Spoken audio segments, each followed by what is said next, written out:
రాష్ట్రం ఆర్థికంగా బాగలేదు, అప్పు పుడతలేదు, అనా పైసా ఎవడు ఇస్తలేడు. ఎవరినైనా కలవడానికి పోతే బ్యాంకర్లు దొంగలను చూసినట్టు చూస్తున్నారు తెలంగాణ రాష్ట్ర ప్రతినిధులను. ఎవడు ఢిల్లీకి పోతే అపాయింట్మెంట్ కూడా ఇస్తలేడు, వీడు వస్తే చెప్పులు కూడా ఎత్తుకుపోతాడేమో అన్నట్టుగా ఆ పరిస్థితి ఉంది దేశం ముందల. అప్పు పుడితే నేను కూడా ఏదో ఒకటి చేసి తెచ్చిచ్చేటోను, అప్పు పుట్టట్లేదు, ఎవడు బజార్లో నమ్మడం లేదు. స్వీయ నియంత్రణనే దీనికి పరిష్కారము. ఉన్నంతలో గౌరవంగా సంసారాన్ని నడిపితే బజార్లో ఎవడైనా నమ్ముతాడు. వీధికెక్కి రచ్చ చేసుకుంటే కుటుంబం పరువు బజార్లో పడేసుకుంటే ఎట్లుంటుందో, ఉద్యోగ సంఘ నాయకులారా, రాష్ట్ర ప్రభుత్వం అనేది మన కుటుంబము.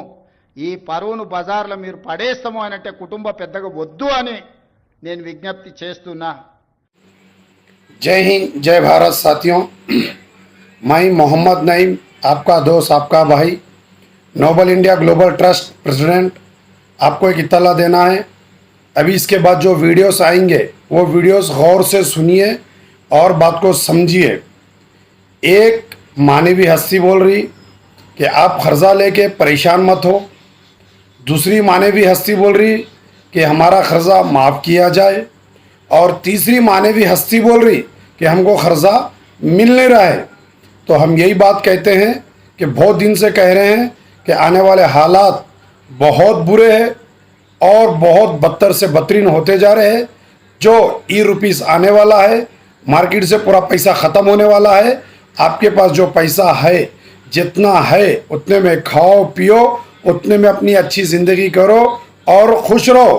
और जो भी आपके पास बचा कुचा है, अपने आपस में अपने दोस्त रिश्तेदार भाई बिरादर को आपका खर्चा जल्द से जल्द फेड़ के, क्या अगर बाकी के जो भी आपके पास लोन कंपनीज का, बैंक कंपनीज का, फाइनेंस का और किसी भी कंपनी का अगर आपके पास लोन है, आप नहीं बन सकते तो कोई परेशान होने की ज़रूरत नहीं है, कोई टेंशन लेने की ज़रूरत नहीं है।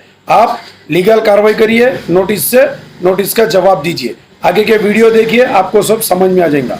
जय हिंद, जय भारत। तो देने वाला है, अपने कर्म से कर्ज माफ फरमा दे या फिर ऐसी सूरतें अता फरमाए उनके कर्ज माफ हो जाए और आपको खूब ऊंची तालीम पढ़ाने की आपके वालिदैन को अल्लाह तौफीक अता फरमाए। और या अल्लाह बेहतरीन लीडर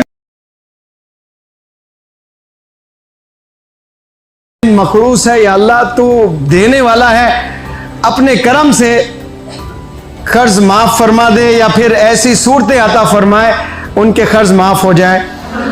में कर्जा लेना कोई पाप नहीं, कोई अपराध नहीं है। और अगर आपने कर्जा लिया और आप कर्जा नहीं चुका पा रहे हैं तो कर्जा ना चुकाना भी कोई अपराध नहीं है, ये कोई क्राइम नहीं है। लोग अपने आप को अपराधी फील कर रहे हैं और बहुत सारे लोग ऐसे, जैसे अभी भाई साहब ने भी देखा, मैंने नोटिस उन्होंने भी मेरे सामने ही खोला है, 2 महीने पुराना नोटिस है। बहुत ज्यादा डिप्रेशन में। क्योंकि समस्या क्या है, लोग नोटिस को फांसी का फंदा मान रहे हैं। बिल्कुल सही कह रही है बहन जी, क्योंकि लोगों को लगता है कि टेंशन हो जाएगी, प्रेशर हो जाएगा, लेकिन अगर नोटिस नहीं खोलेंगे तो भी टेंशन हो जाएगी, पता ही नहीं चलेगा अंदर क्या है। नोटिस से घबराना नहीं। मेरे यहाँ लीगल टीम भी है, हमारे पवन जी हैं और साथी अभी आपको जवाब भी दे देंगे कि किस नोटिस का क्या जवाब देना है। लेकिन ये समझो कि अगर बैंक नोटिस भेज रहा है तो वो कर क्या रहा है। अगर तुम ये समझ जाओगे कि बैंक नोटिस देकर क्या कर रहा है तो शायद तुम बैंक के जाल से भी बच सकते हो। बैंक क्या कर रहा है, बैंक आपकी फाइल मोटी कर रहा है। बैंक ने एक नोटिस दिया, आपने जवाब नहीं दिया, कोई बात नहीं, बैंक कुछ नहीं करेगा, बैंक दोबारा नोटिस दे देगा। दोबारा आप जवाब नहीं देंगे, बैंक एक और नोटिस दे देगा, फिर नहीं जवाब देंगे, फिर एक और नोटिस दे देगा और नोटिस देता रहेगा, अपनी फाइल मोटी करता रहेगा, ताकि जब वो कोर्ट में जाए आपके खिलाफ तो जज साहब के सामने बोल पाए कि देखो हमने इतने सारे नोटिस दिए और इस व्यक्ति ने जवाब नहीं दिया।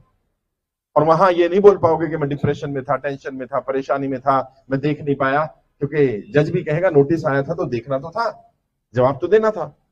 तो पहले तो समझो नोटिस कोई फांसी का फंदा नहीं है, और दूसरा कौन सा नोटिस आएगा और कैसे जवाब देना वो समझ जाओ। बहुत आसान भाषा में 3 तरह के नोटिस मोटा मोटे तौर पर आते हैं। पहला नोटिस होता है जो बैंक से आता है। कैसे पता चलेगा बैंक का नोटिस है, उसमें बैंक का नाम लिखा होता है ऊपर। अगर बैंक का नाम लिखा है तो बैंक का नोटिस है। जैसे अगर ये नोटिस है तो इसमें बैंक ऑफ बड़ौदा लिखा हुआ है, यानी बैंक का नोटिस है।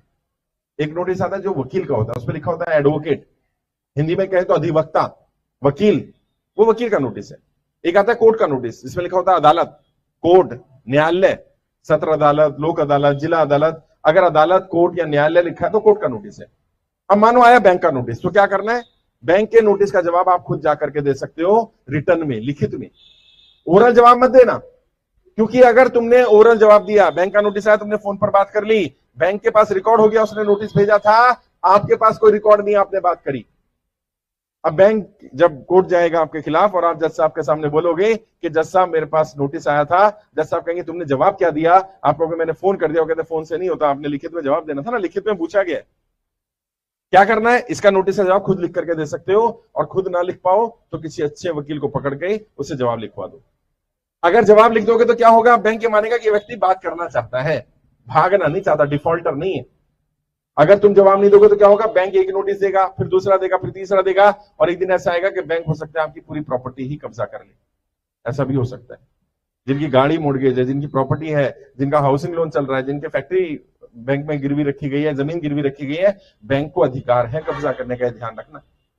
कल को फिर मत कहना कि बैंक ने मेरी प्रॉपर्टी को ऑप्शन कर दिया, कब्जा कर लिया, क्योंकि उनको ये अधिकार सरफेस एक्ट में दिए गए हैं। तो आपने करना क्या है? नोटिस आएगा, जवाब देना है। नोटिस 3 तरह के मैंने बता दिया, बैंक का नोटिस है, वकील का नोटिस है, कोर्ट का नोटिस है। वकील का नोटिस है तो किसी वकील से जवाब दिलवाओ।